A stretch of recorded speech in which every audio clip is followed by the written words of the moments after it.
वंदे मातरम। मैं रोहताश कुमार गुप्ता वर्तमान में कमांडेंट हूँ सीआरपीएफ में। इसलिए आपको ऊंचे मकसद रखने होंगे।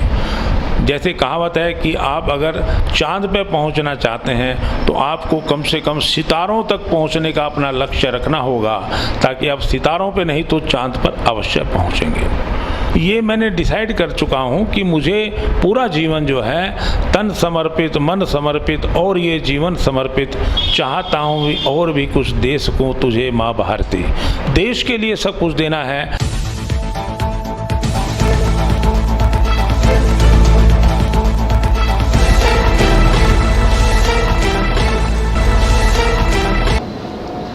हमने खाई है कसमें राष्ट्र सेवा एवं जनता सेवा की, क्योंकि हम हैं राष्ट्रभक्त मेल यानी आरबीएम न्यूज।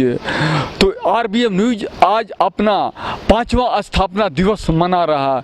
इस मौके पर मैं आज आपकी मुलाकात करवाता हूं सीआरपीएफ के कमांडेंट एवं देशभक्त रोहताश गुप्ता से, जिन्होंने अपना तन और मन दोनों माँ भारती की सेवा में समर्पित कर दिया है।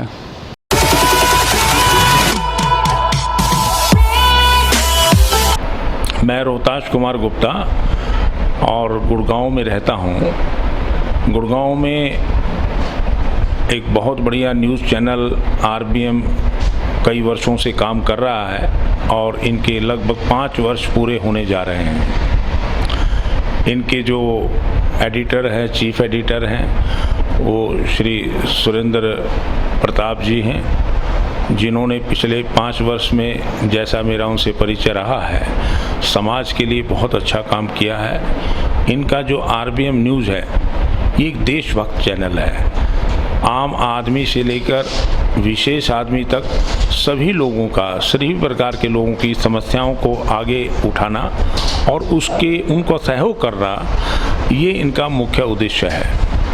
जो भी आदमी समाज में प्रताड़ित है, चाहे वो किसी भी प्रशासन द्वारा हो या किसी व्यक्ति विशेष द्वारा हो, ये मुख्य रूप से उनकी आवाज़ उठाते हैं और आम आदमी को विशेष आदमी बनाने के लिए प्रयासरत रहते हैं। मैं अपनी तरफ से, क्योंकि एक समाज सुधारक के तौर पे इनको देखता हूं और इनको आरबीएम चैनल को, इनको 5 वर्ष पूरे होने के उपलक्ष्य में हार्दिक बधाई देता हूं और आप सबसे अनुरोध करता हूं कि आप आरबीएम से जुड़ने का प्रयास करें और अपनी जो भी समस्याएं हैं वो इनके द्वारा समाज में या आगे उठाएं, ताकि सबका समाधान हो।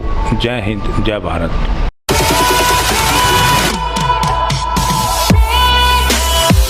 भाइयों बहनों, मेरा मानना ये है कि जीवन में कोई भी व्यक्ति अगर प्रयासरत रहता है तो उसे सफलता अवश्य मिलती है।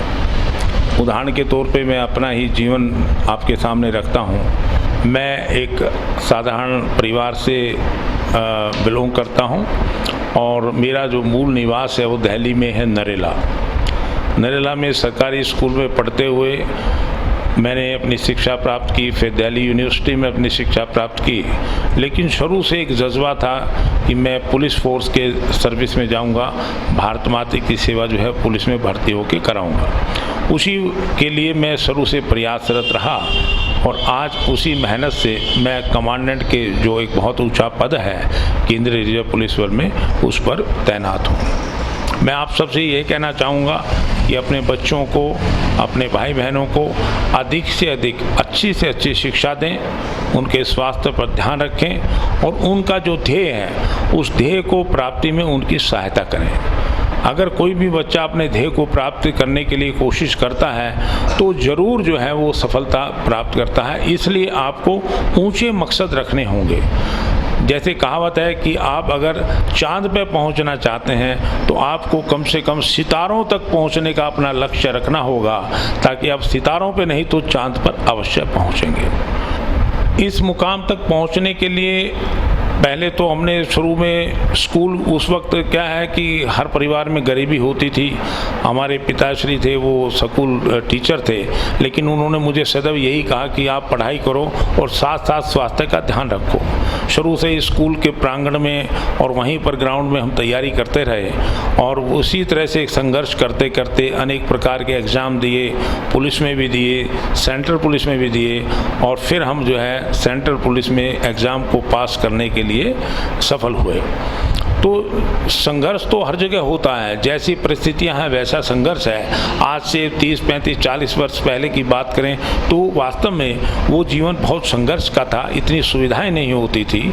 और आज वर्तमान में तो हमारे भारत सरकार के द्वारा भी बहुत सुविधाएं दी गई हैं, समाज में भी बहुत सुविधाएं हैं और हर परिवार जो है सक्षम है अपने बच्चों को अच्छी शिक्षा देने के लिए।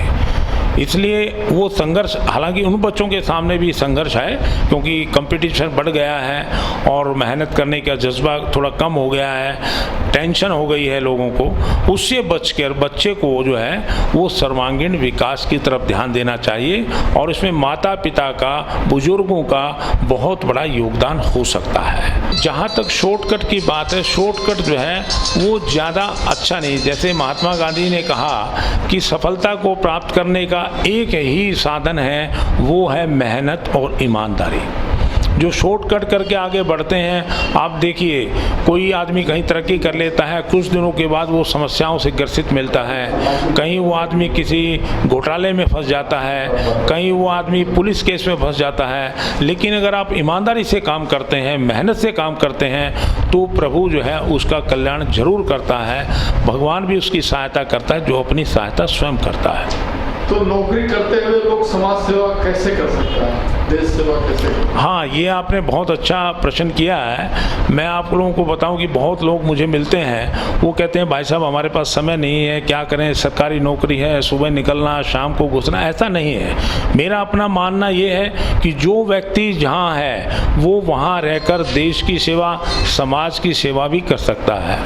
मसलन मैं हूँ, अब देखिए पिछले 30-35 वर्ष से मैं पुलिस में हूँ, सेंट्रल पुलिस में हूँ। पूरे देश का मुझे सौभाग्य मिला भ्रमण करने का, लेकिन वहाँ रहते हुए, अनेक पदों पर काम करते हुए मैंने अपने आप को, जो वहाँ का सामान्य समाज है, लोकल समाज है, उससे अपने आप को जोड़े रखा। उनके अनेक कार्यक्रमों में जाना, उनको सही दिशा देना, उनके जो है सामाजिक कार्यों में हिस्सा लेना और मैंने उनको उत्साहित करना, बच्चों को, यंगस्टर को उनको उत्साहित करना, ये सब काम मैंने फोर्स में रहते रहते किया है और समाज की सेवा कर रहा हूँ। एक कहते हैं ना कि पारिवारिक वो मिलता है, जीवन में कुछ चीज़ें ऐसी होती हैं जो आपके बुजुर्गों से मिलती है, अपने पेरेंट्स से मिलती है और समाज में जो काम करते करते मुझे एक ऐसा नशा आप कह सकते हैं शुरू से था कि मैं अपनी सरकारी सेवा के साथ साथ समाज में लोगों के भलाई के लिए, बच्चों के उत्थान के लिए काम करूं और मैं वो कर रहा हूं। और उसके साथ साथ मुझे इसमें एक ये मैंने डिसाइड कर चुका हूं कि मुझे पूरा जीवन जो है तन समर्पित, मन समर्पित और ये जीवन समर्पित चाहता हूं और भी कुछ देश को तुझे माँ भारती। देश के लिए सब कुछ देना है। तो आने वाले टाइम में, जिसको आप रिटायरमेंट बोलते हैं, मैं उसको रिटायरमेंट में रिटायरिंग समझता हूँ उसको, कि रिटायरिंग होके दोबारा पूरा अपना तन मन से समाज के अंदर लग जाना, वही सेवा मैं समाज के लिए करना चाहता हूँ। अगर आपको यह वीडियो अच्छा लगे तो RBM न्यूज़ को लाइक करें, सब्सक्राइब करें और अधिक से अधिक शेयर करें।